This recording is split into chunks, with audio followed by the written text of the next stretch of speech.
Um, I'm not Arpita Das. I wish I was. She's 20 years younger than me, so I'd get 20 more years. But no such luck, and she is an extremely adventurous publisher and also an occasional writer. So that personality too would be interesting to inhabit, but I'm not her. I think she is on a flight somewhere, or she's got off. She's actually landed? Okay, so then we should quickly hijack the panel as much as we can without her. Without further ado, I'm a publisher, and on the panel with me are three writers, all of whom have written on what are broadly called LGBTQI issues, although I imagine that that's not the only thing that you will ever write. You would write on a range of other issues. And their writing raises a whole set of questions about this genre of writing literature, which is coming into its own in India now, and more publishers are taking up and developing lists. Arpita from Yoda was one of the first publishers actually to venture into this area and to systematically build up a really excellent and quite edgy list of poetry, of fiction, of prose, and all of those things. We as feminist publishers, because I represent a feminist publishing house called Zuban, have also been publishing books by authors, mostly women, because we are a feminist publishing house, which are fiction and non-fiction, which touch on LGBTQI issues, or queer issues, let me give it that term. It's very exciting to be developing a new list, and for us actually it's entirely in sync with the kind of work we do, which is to take the role of being a publisher in a multi-ethnic, multilingual, multicultural and multi-everything country like India, where you can't really locate yourself in Delhi and publish in English and publish only elite women, but you have to look at all the forms of marginalization and actively take a role in addressing those. In the earlier panel, people were talking about publishing and writing about the working class, and in a sense, I was thinking, yes, that so reflects the kind of publishing that we would like to do. But I will come into that a little bit later when Arpita comes and becomes the moderator and asks me this question. Meanwhile, I'm going to ask each of the writers on our panel to talk to you a little bit about their work and also to read you a very brief excerpt. So if each of you, Akhil, if you would like to start and take about 4 minutes or thereabouts, and then we'll come back for a second round of the questions that arise from that. Sounds good, thank you. I suppose I'm here on this panel also because recently one of my friends, Aditi Angiras, she's a queer poet based in Delhi, and we putting together this volume called, provisionally right now we're calling it like a volume of queer poetry from South Asia. And right now we are reading around 1,500 poems in Hindi, English, Gujarati, Kannada, Tamil, through the aid of a host of translators. So that will take another 7 to 8 months, and we are putting it together, and there I'm discovering so many directions which LGBTQI writing can take.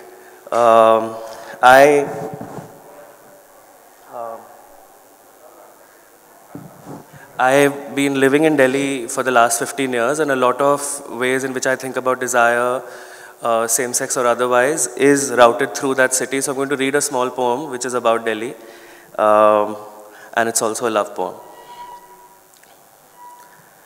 How many of you are from Delhi? Take care. He was as arrogant as a Chhatarpur farmhouse. He was as arrogant as a Chhatarpur farmhouse, but in the end I figured he was just cluttered like Achini, which I liked. Our beginnings were rocky. We held hands infrequently and uneasily like Defcol and Kotla. But in the end, often and more breezily like Jangpura and Jangpura extension. All those years of romance and apprehension, he held me in his Najafgarh arms and kissed me like Shalimar Bagh. Not that we didn't fight like Rajouri, crossing each other's civil lines. Not that he wasn't at times distant like Greater Noida or quiet like Asola, but always, when the worst had passed, we returned at last to where we'd been, somewhere near Dilshad Garden, by the blessings of Nizamuddin. There are a few people who... So the thing is, you know, the LGBTQ writing, it's an odd nut to think about and describe, because one way to think about it is, it's by LGBT people about LGBTQ stories or themes, and it's really odd because once, when I was doing my PhD, I was asking Hoshang Merchant, who was the editor of a volume on gay writing in India, which came out in 1999 called Yarana, and I said, how did you put it together? How did you define this thing? So initially, on the first day of the interview, he said, gay people writing gay things. And as cryptic as that was, I said, okay, I'll take your word for that. But by the third day of the interview, when he had enough time to go back on his words, think about things, he said, लेकिन ना एक Punjabi writer था, मैंने उसको बता दिया, ये मैंने उसको गेवे नहीं बताया, मैंने उसको कहा ये दोस्ती के बारे में है, और उसकी मैंने कहानी छपवा ली, and that was that. And I was like, wait a minute, so... You want to just translate that? Yeah, so it's like, I told this Punjabi writer, it's not about gayness, it's a volume about friendship.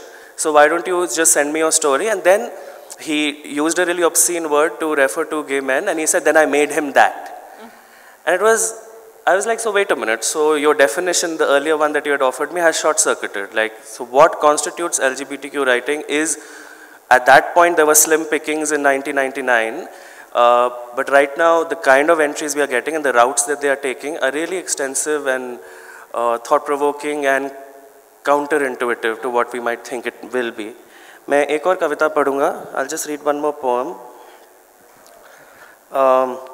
You know, in about 20 days, it will be Valentine's Day, and Asharam Bapuji said that you should not spend time, boys and girls and girls and girls shouldn't spend time with each other on this day. They should spend time worshipping their parents. He said, Matra Pitra Pujan Divas is what it should be celebrated as.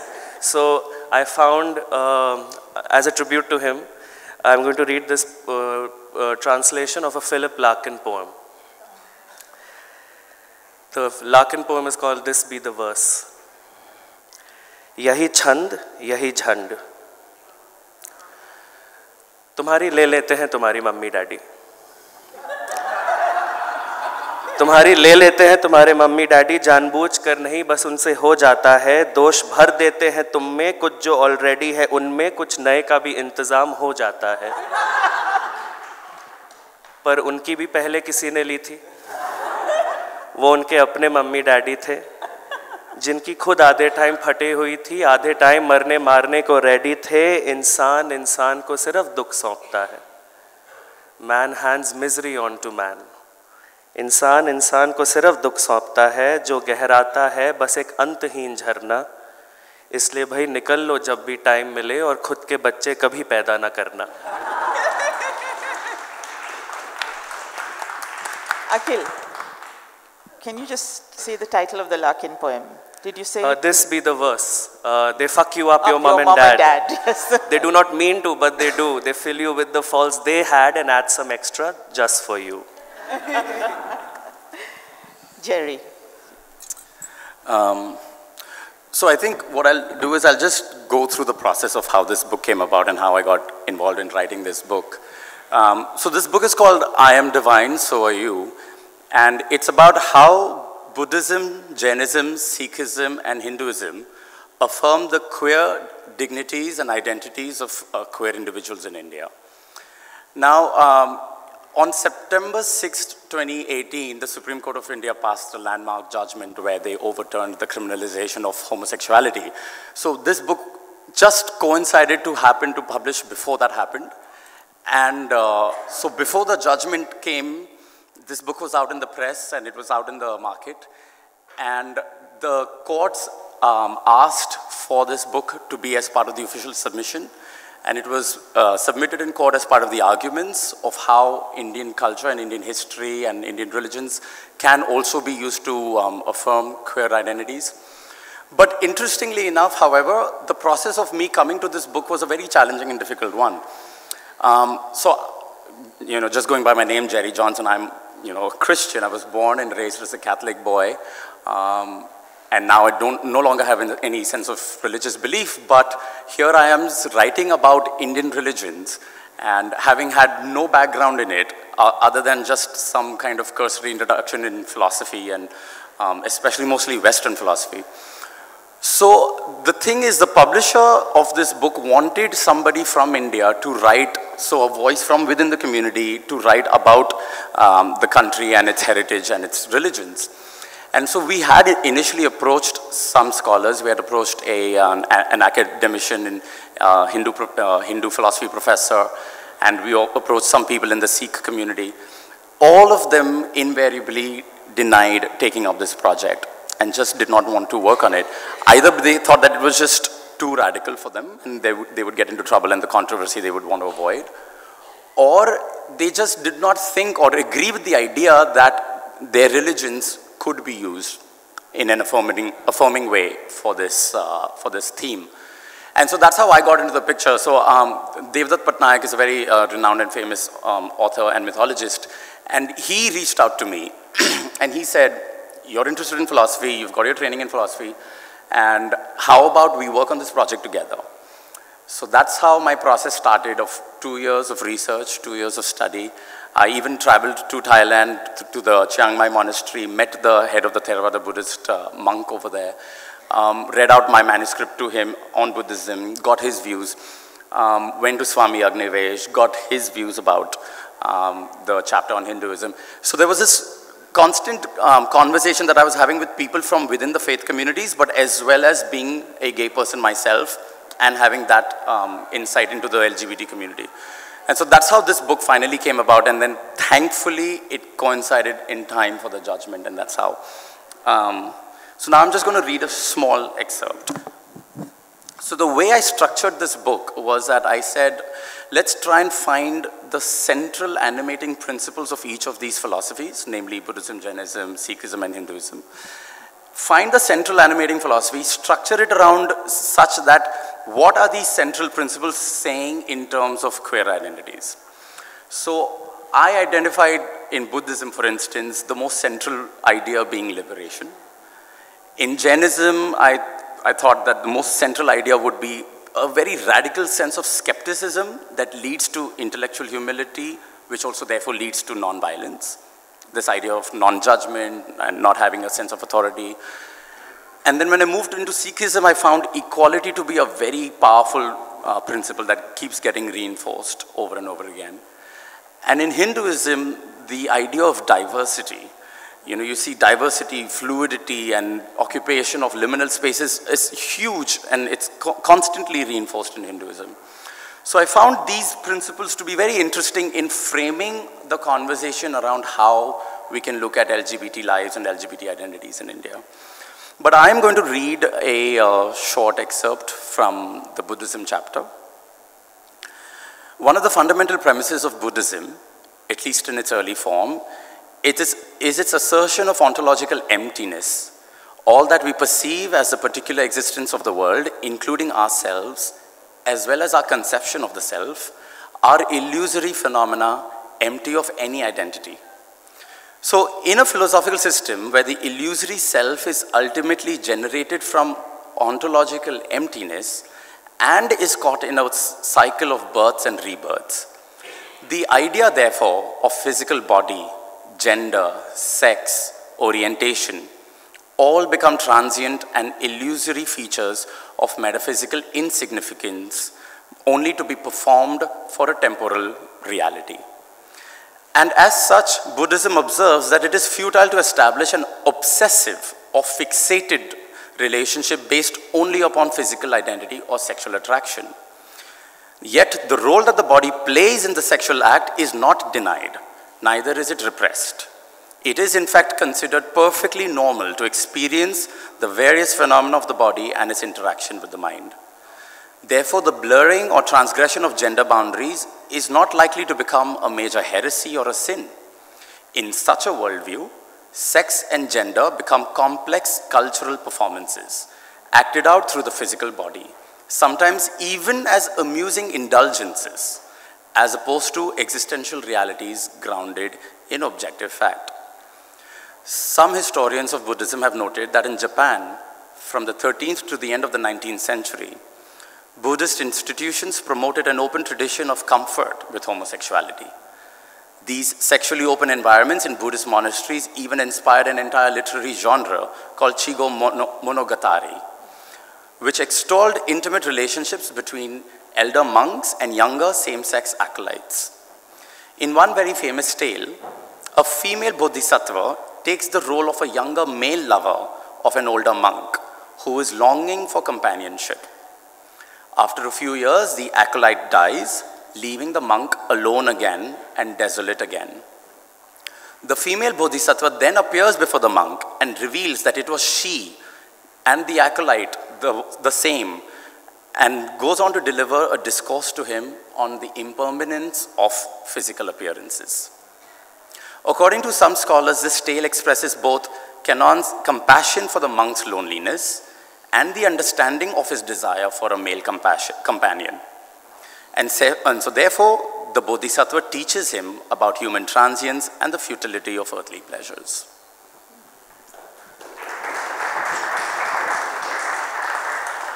Thank you, Jerry. That was lovely.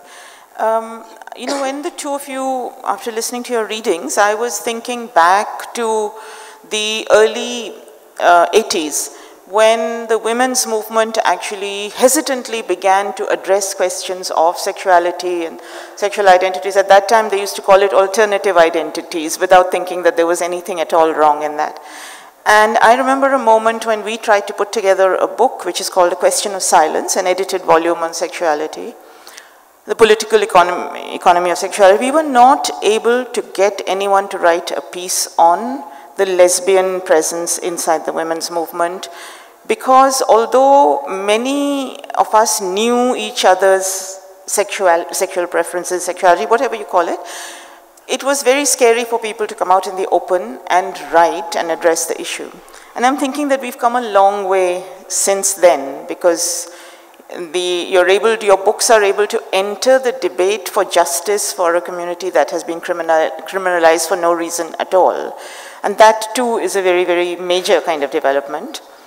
And your work, more recent work, which speaks of trans identities, so addresses another aspect of this building up of knowledge, but has also got mired in lots of controversies. So would you like to talk a little about the controversies and also read a bit, and then we'll come back to some further questions? The irony, I mean, I'm glad I'm following up on what Jerry said, because I used a lot of mythology in the book, and my biggest fear when it went to print was that all the religions would attack me together.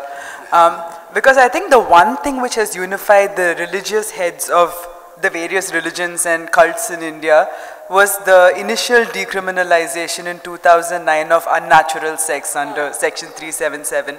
For the first time, mullahs and priests of various orders and all sorts of saffron men and god men and you name it, shared a stage and they were nodding at what each other said. And that was a wow moment, because here are all these people in agreement on just one thing, that no one should have the right to love someone of their choice. You know, so I thought, now that I was speaking of transitioning gods and demigods and what the Quran and Bible said about transitioning, I thought they were the ones who would have a problem with it and would burn the book and probably burn me and ban the book and whatnot. Strangely enough, the hate came from some people, a small section within the community that I was writing about, and then spread to a larger section of people, none of whom has read the book. Which is usually the case with people who want books banned. So I think before we move on to more detail, I'd like to read out a little piece. This is about the first trans man I met in India. His name is Selvam. He's a very, very good friend. And I chose to read this because he's a wonderful performer. He's an actor in theater and he wants to be an actor in cinema. And he has this sort of snark and sensibility that I think every writer should have. And as it happens, he cannot write. He was bullied out of school within 3 days of his having joined. And he's someone I admire so much because life has thrown so much his way and he's conquered everything and he does it all with a smile. So I want to read out this bit which is pretty much transcribed from what he said. Selvam has a gift for narration. In person, he would tell me a linear story, leaving out the most dramatic elements. Then he would leave me voice notes and text messages with snippets. Appada effect irukom, he would say. His anecdotes were usually designed to have effect. The most dramatic of these were relayed to me under the most casual circumstances, as he was adjusting the air conditioner from the passenger seat of my car or screaming into my helmet while riding pillion on my scooter. He had nearly died, often, and he told me he liked the expressions of abject horror with which I greeted his accounts of narrow escapes. He would credit these escapes to his determination to live and credit this determination to the love of his life. Without her, life was nothing, he said. I don't know why I'm alive now, he would say with a sigh. 18th December 2016, WhatsApp voice note 1. Hi, how are you? You asked me to tell you my story bit by bit. I was the third of a family that would expand to 6 children and then reduce to 5. My younger brother, born a year after I was my best friend. He loved dogs. He once brought a puppy home and it was everything to him. He would spend the entire day with the puppy, feeding it and cleaning up after it. When he was 6 years old, the neighbors gave my brother poisoned milk. I think they were jealous that there were 6 of us, 3 boys, 2 girls, and me, the one on whom biology had played a trick, and they didn't have children. I still remember the way he died. His head literally burst. I remember the boils on his head, the way he would cry all day and all night. Since then, I can't bear to be around dogs because they make me think of my brother and the way he would play with the puppy. People ask me how I remember so much from events that occurred when I was not even 7. I remember everything. Sometimes I wish my memory were less vivid. I wouldn't have had to start my story with such a sordid incident. But mine is a sordid story. Perhaps the episodes I treasure are sweeter for the bitter notes, like sugar after neem leaves. 20th December 2016, WhatsApp voice note 2. Hi, how are you? It's raining. Do you like the rain? I like the rain. It makes me think of love. I feel sad, but I feel happy too. I remember the first time I fell in love. I was 4. She was 4. She was my teacher's daughter, and I think I went to tuition only so I could see her. I don't remember her name now, but I remember how pretty she was in her pink frocks and the red ribbons that always hung loose on her little plaits because she liked twirling them. Real love happened much later when I was 15. I'm still in love with her. Nothing mattered to her. As far as she was concerned, I had always been a man and would always be one. Every kiss from her was like a shot of boost. I was a laborer, but if you saw me stride through the fields after meeting her, you would think I owned all the land you could see and then some. Perhaps that's how people remember me, as the guy who walked like Rajnikant and Ejaman through the fields. I can't go back there anymore.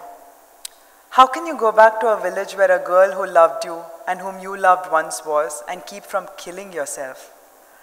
WhatsApp voice note 3. It's still raining. I'm still thinking about that girl. Do you know how much drama there is in my life? I became a man because of my girlfriend. I also nearly died because of her. I was always a man on the inside, but then I became one to the world the day we decided to run away. The plan was to change into a man's clothes, lop off my hair, and then become that most romantic of things, a couple on the run. It was the closest we had come to living the celluloid life we had so admired, but the guy who was to become its hero very nearly became a victim of the villains. I went into the gents' bathroom near the bus stop and changed into the clothes I'd stolen from my brother earlier that day. I came out in men's clothes and found myself surrounded by a group of rowdies. What's going on? You went in wearing a pavada and you come out in pant shirt, one of them asked. I knew I was fucked.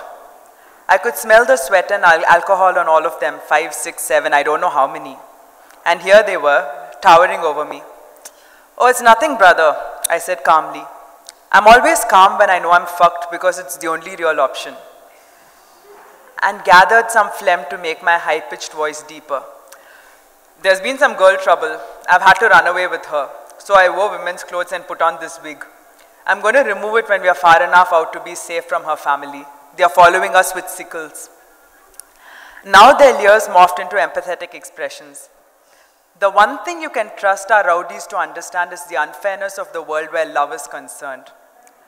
Love probably didn't have the same connotations to them as it did to me. With rowdies, love is usually one-sided. The girl's consent is of no consequence. What they do know is that outrunning an angry family armed with sickles requires ignominious improvisation, and passing off for a girl is as clever a disguise as any. They told me where the first bus would arrive, and also suggested I wear my disguise a little longer, until we had switched buses at the next junction. We shared a few beers and then I went on my way. I'd had the foresight to stuff a sock into my trousers. Let me welcome Arpita. She's come. So Arpita, I'll just give you, no, don't apologize, let me give you, here, you can. I'm mortified. I'm so sorry. This is the first time this has happened to me and I'm just really, really sorry. Really sorry, guys. Can I give you a brief summary? So we introduced the subject, not as you would have done, but I introduced it by saying I'm not you, but I would like to be. And what a wonderful list you had built up, that you were one of the first publishers to start systematically building a list. It's opening up now. Then we asked each of the writers to read from their work and introduce. That bit is done. We haven't discussed the controversy of Nandini's work, which I know you wanted to discuss. And over to you. So do we have some time before we open it up to the audience so that I can just plan accordingly? We have about, okay. So sorry again, I will not give you any excuses, just to say I'm so sorry. This just shouldn't have happened. Thank you for holding the fort. Thank you, Urvashi. Nandini, so it's wonderful that you were reading just as I walked in, particularly that fabulous part. But it would really be like avoiding the elephant in the room, right?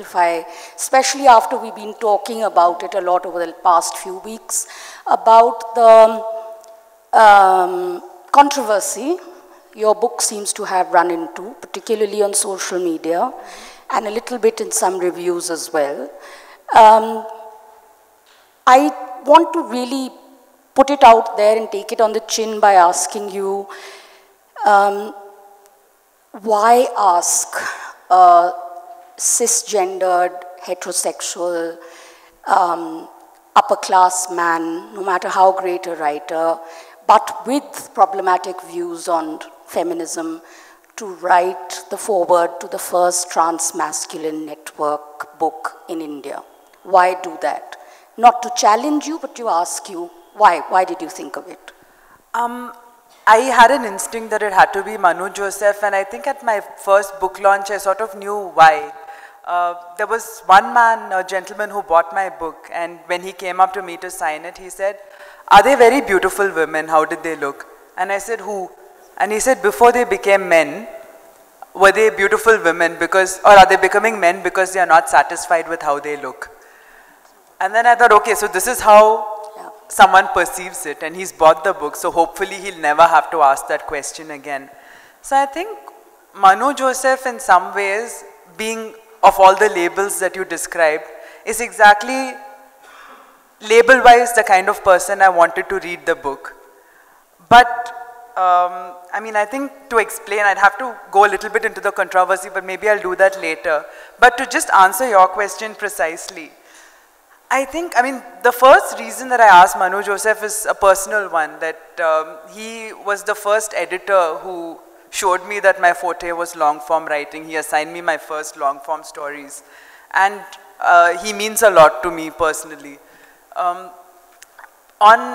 I know that a lot of people believe that that he likes needling others just for the fun of it, and I think he'd be quite amused by that, and he probably enjoys that reputation, and may he forgive me someday for ruining part of it. But he's also, I think, and I'm sure he would hate me for saying this, but a deeply sensitive observer.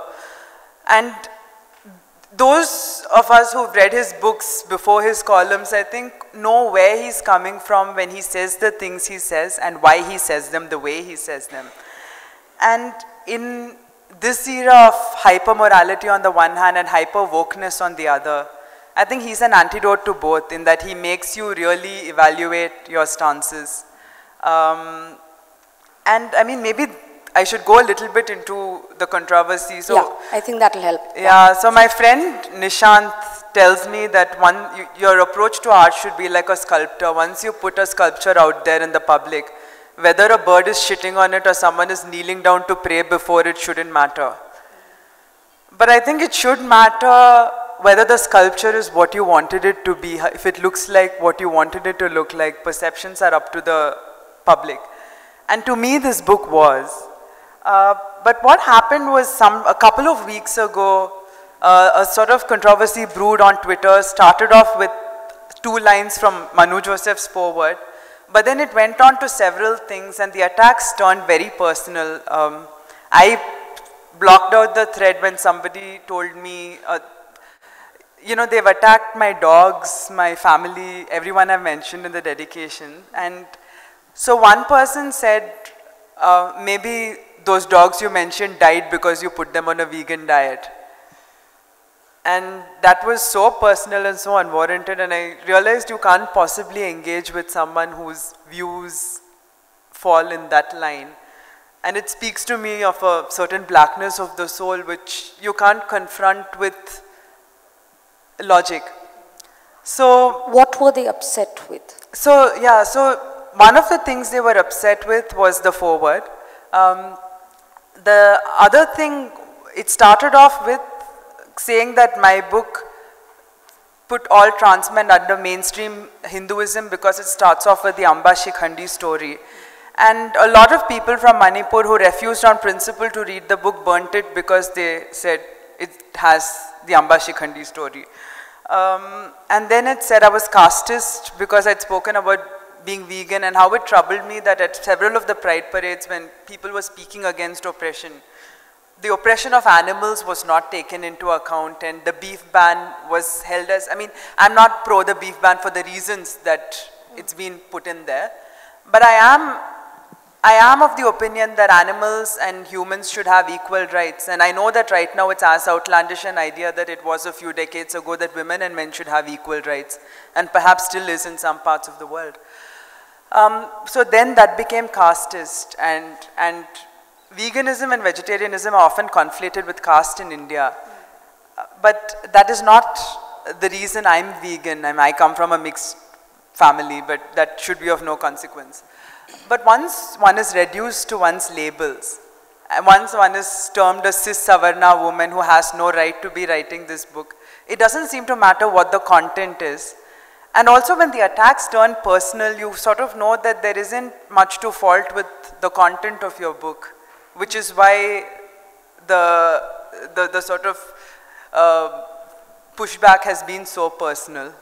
I was just wondering, actually, I mean, I thought this was a very, very important pivot to our discussion generally, because when we think of a panel about publishing queer writing or writing which is representational in any way, I think a lot of, there is this conundrum that one faces, you know, because, and we have seen this happen even before, also with the Arundhati Roy introduction to B.R. Ambedkar's book, which came under attack because it was not written by a Dalit person. And I think this is a conundrum that exists.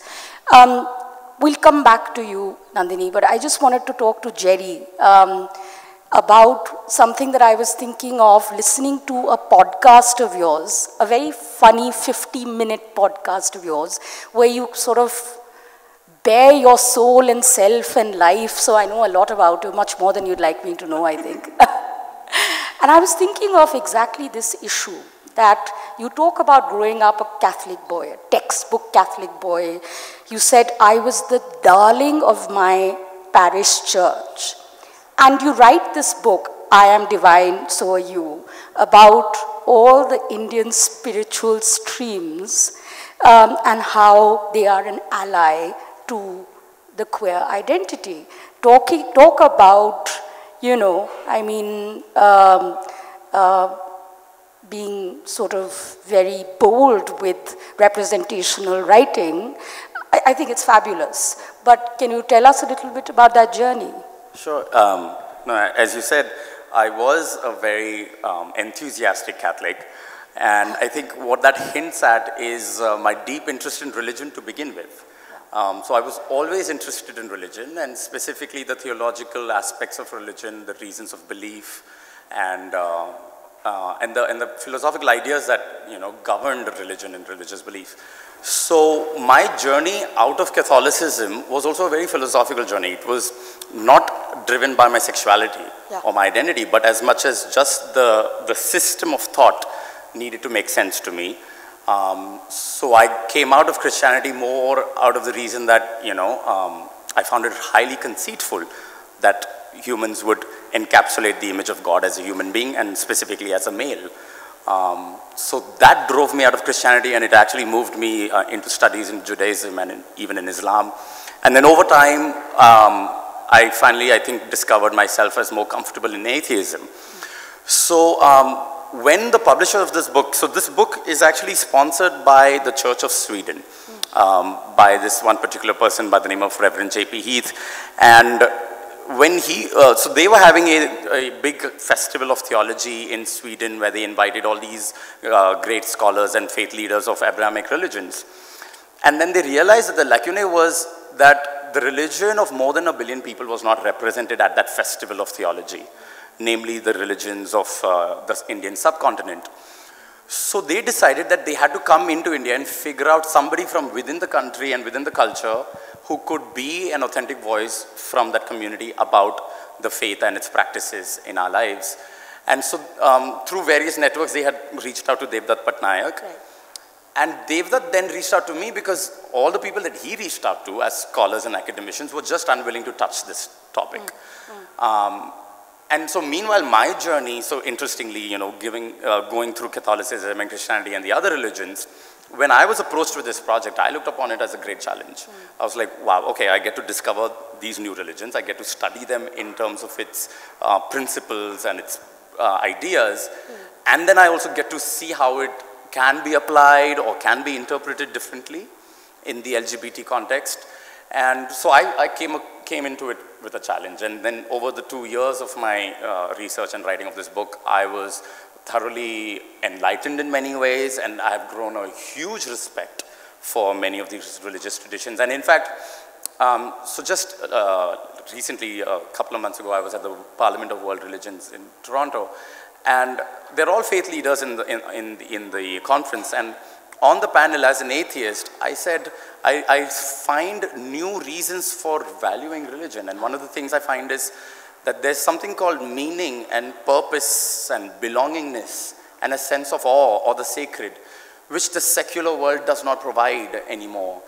And therefore, I can see religion as becoming an ally, not just to LGBT causes, but to everybody.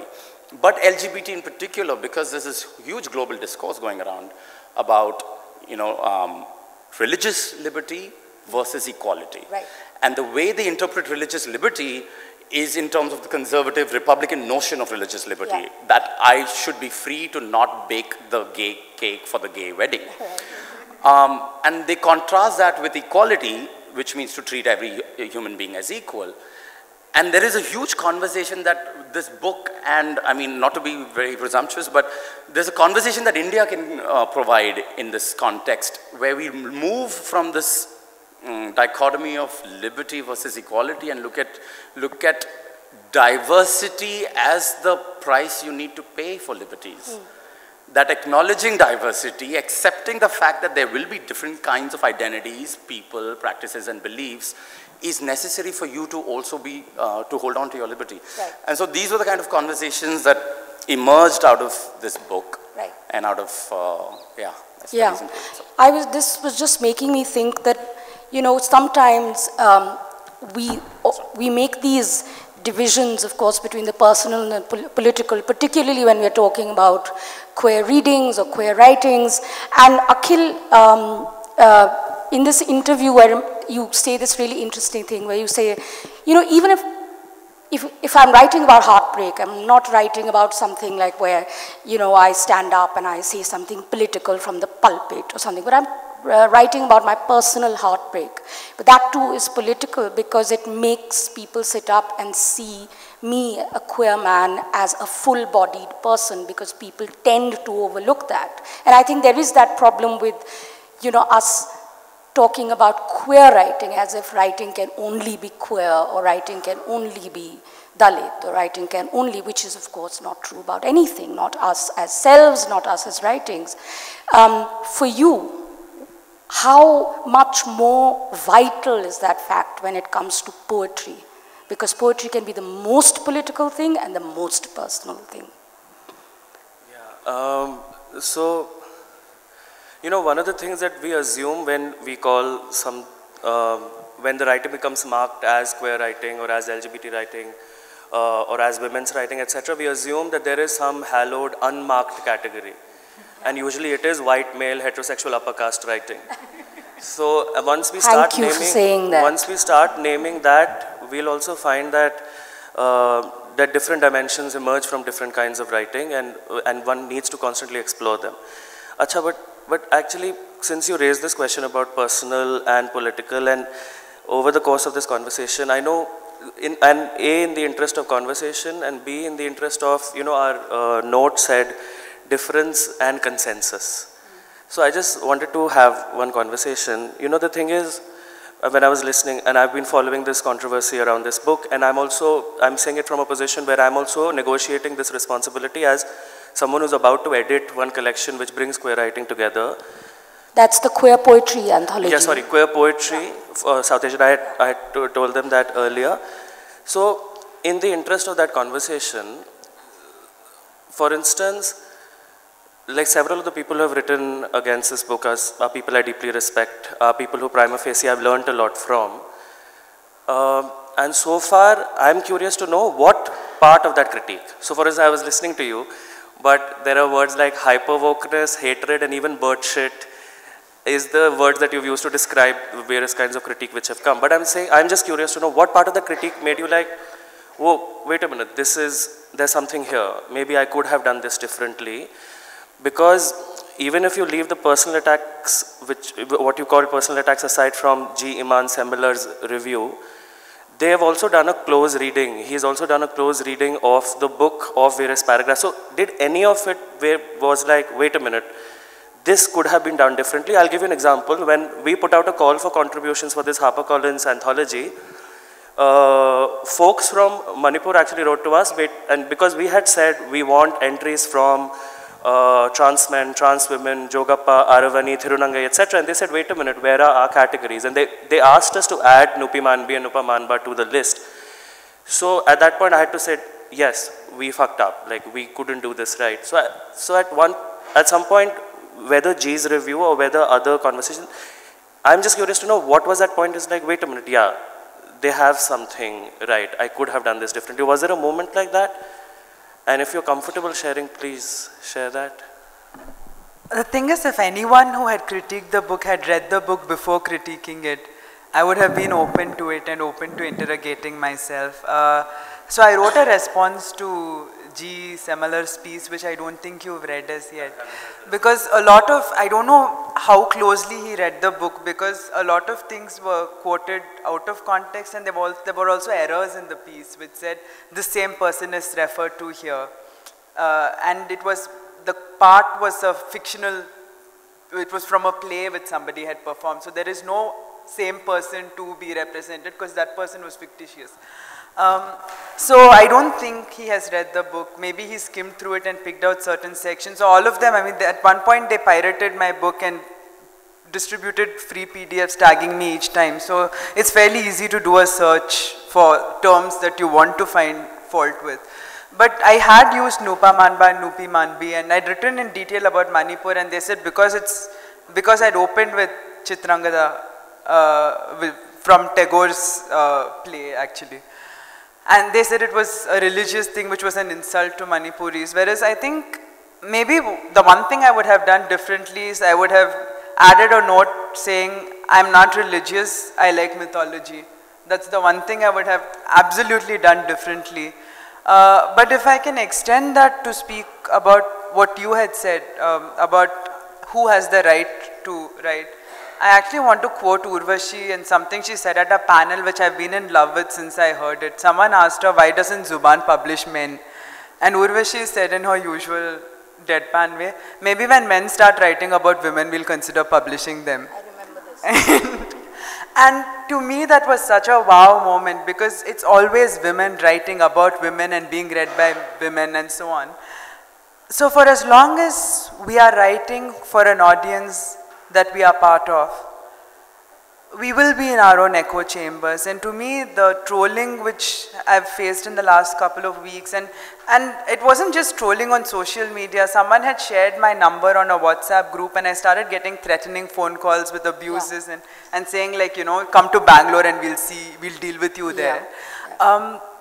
So I was thinking about how much the left has begun to sound like the right. The so-called left has begun to yeah, actually Nandini, right. Because I was late and, you know, obviously we have to move on to the next panel, but I don't want to let you all go without asking Urvashi one question and then opening it up to Q&A, because she's also held the fort while I was terribly truant. Urvashi, you and I have been on panels about queer writing and feminist writing before, and we have discussed this, that the mainstream feminist old guard often left lesbian narratives out of the picture for the longest time. This is something that has come up in lesbian writing more recently. Why is it that apart from, I won't count myself because I am an LGBT publisher, but apart from you, why don't we see more feminist publishers doing more queer writing now? I'll answer that question with another question. Where are the feminist publishers other than us and maybe 1.5 others? There aren't. So maybe that question should be asked a little bit differently. Maybe it should be, why aren't more mainstream publishers open to it? But I do want to come in on the publishing aspect of what we have been discussing, because I think that it's really interesting, and what we need to take into account is, as new political movements articulate and expand and give space to new political voices, it is the responsibility of publishers, and of course it's what makes our work challenging and interesting, to try and reflect those. And I do think that in those, you know, this whole business of women's publishing, who has the right to represent, who has the right to speak in queer publishing or queer writing, the controversy that has grown around Nandini's book, I do think that politically it is very, very important that the first shout, the first voices that come out have to come from within the community, because those voices have been silenced. I would never have published men when we started Kali, not even when we changed to Zuban 15 years ago, because the whole point of our publishing was to give a voice and a platform to women. I think in the same way, articulating Dalit voices, articulating queer voices, this is our responsibility as political publishers, the space that you and I inhabit, the space that Naveen and Sunandini inhabit, you know, things like that. But for the HarperCollins and Penguins, publishers I admire, but the issues are different. I don't mean to put them down, but for us, the issues are different. Within that, I think, yes, there comes a point when you might have other voices speaking for others. That will always be an exercise fraught with certain dangers. And again, it's our responsibility to see that those voices are sensitive and careful. I deal with this dilemma myself. For the longest time, I have been working on Hijra friend of mine, writing her life. Straight person writing the life of a Hijra. How will I deal with this? And I do think that, Nandini, when you say that G or someone who's critiquing your book hasn't read the book, that's not the issue. I think the issue is when G and someone else is speaking out and saying this does not represent our stories truly, then the issue is for you to engage with it in a discussion and a dialogue with them saying, I hear you, what have I done wrong? Tell me. You know, it's not, because you have to listen to the voices of, within quotes, this thing we call the community. That is our responsibility as writers and publishers.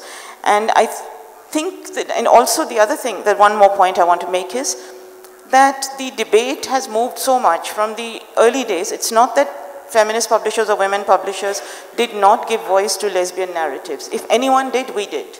But not we as Zuban Kali, but those people who inhabit this space. But at that time, it was also important for queer writers to be published by the mainstream, to get the kind of legitimacy that they were seeking. Salim Kidwai and Ruth Vinita went to a mainstream academic publisher. Ashwini Bhide went to a mainstream, Ashwini Sukhthankar went to a mainstream publisher. At that time, they did not want to be typecast into the feminist pigeonhole. Now they might see it differently. Also at that time, the discussion was men and women, lesbians and homosexuals. In the 20 years that have gone, we have seen the whole spectrum of identities, the fluidity of identities, the discussion shift to much more nuanced things. And I think now people, writers as well as publishers, are open to exploring this much more. So, and we as responsible publishers have to take part in this exploration, being sensitive to the political nuance and the political sensitivities of it. That's all, what I would say. I would end the discussion on that wise note and move it to all of you. Questions and answers here. Or questions and questions. But if I may very, very politely request you, no statements, please. Do make it a question.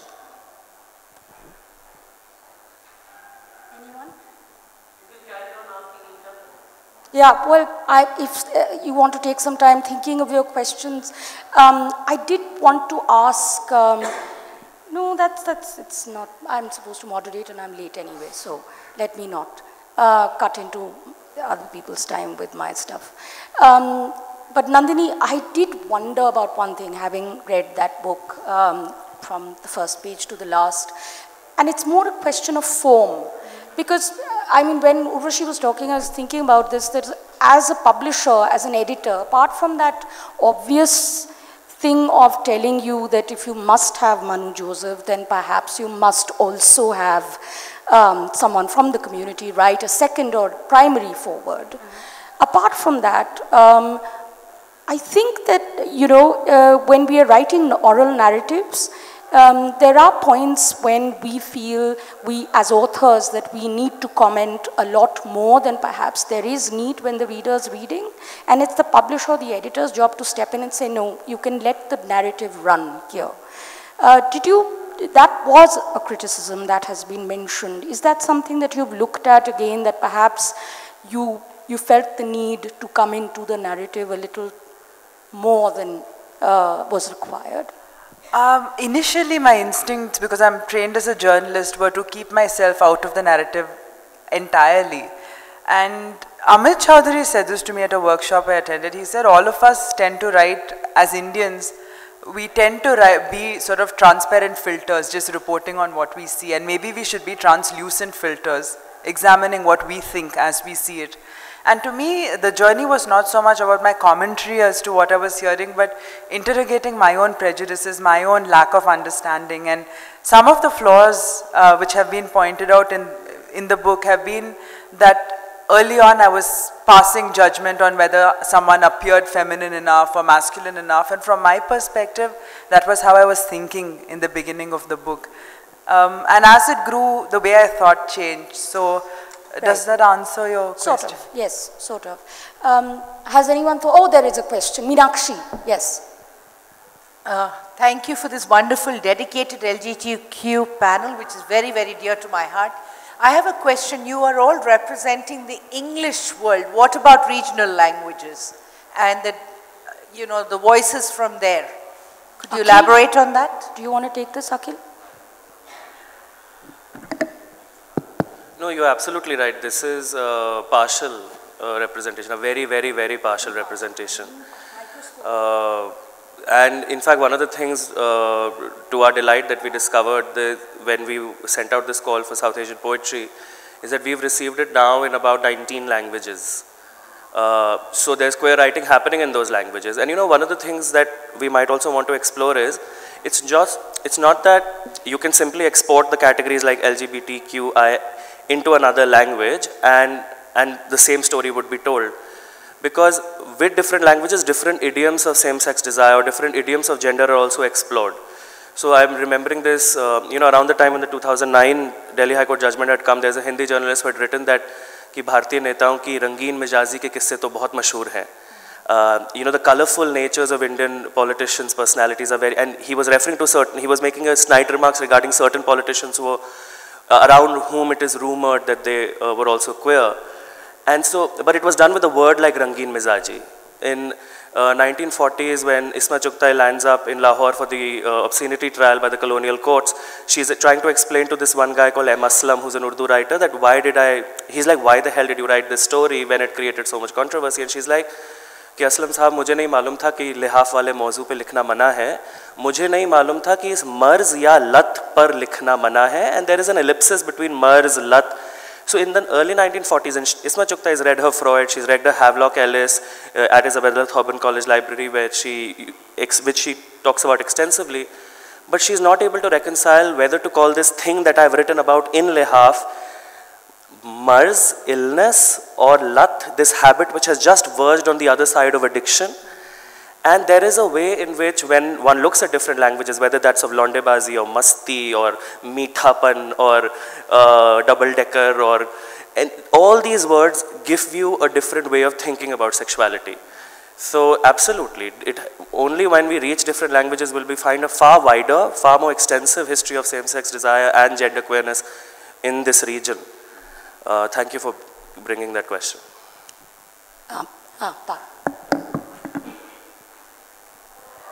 Has the reading down of Article 377 made it easier to write and publish and a more opening up of readers' minds? I think writing and publishing was happening a lot. But of course, I think it's the living, you know, and the existing that has become more empowered and enabled perhaps by the law.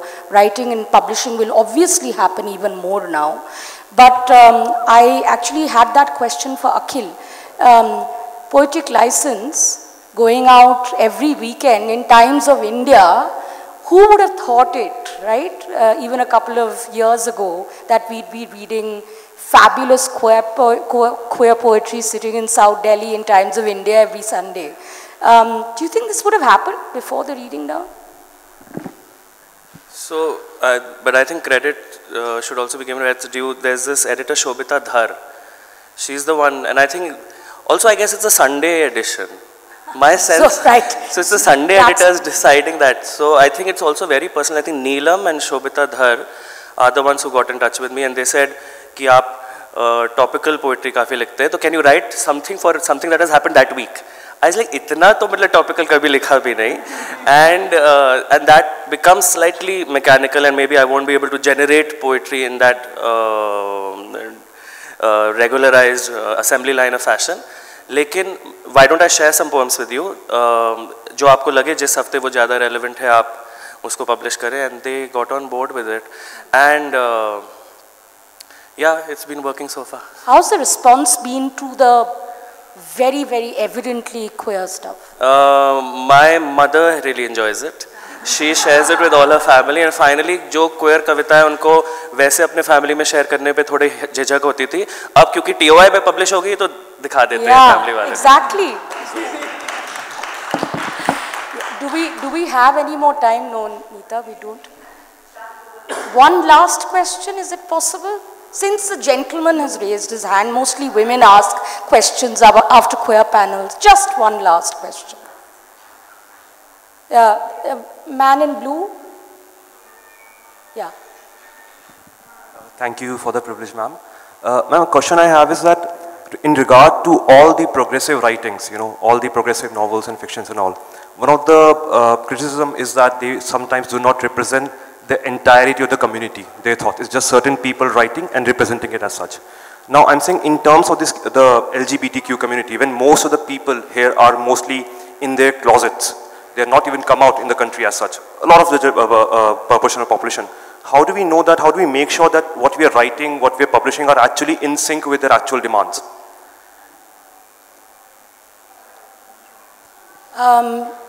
I'm not quite sure, I'm not very clear about the question, but I don't think, you know, the author pool that is writing on LGBT issues is saying it like it is, has been saying it for over a decade now like it is. I mean, the first few books on LGBT issues came out more than a decade ago, and more have come in various different genres. So there is no dearth of writing, and I think publishing too is only growing. These are all authors of mainstream publishers now. So I think you just have to look to find the LGBT book that speaks to you, but there is a lot out there. It is all genuine, felt, lived stuff. People are no longer writing anonymously, which used to happen 10 years ago. So it is all out there, it's just for you to find it. Yeah? And on that note, I think, Neeta, we shall end once again. My deepest apologies. And thank you, this fabulous panel. Thank you, Nandini, for taking fairly tough questions. And thank you, audience, for being so engaged. Thank you.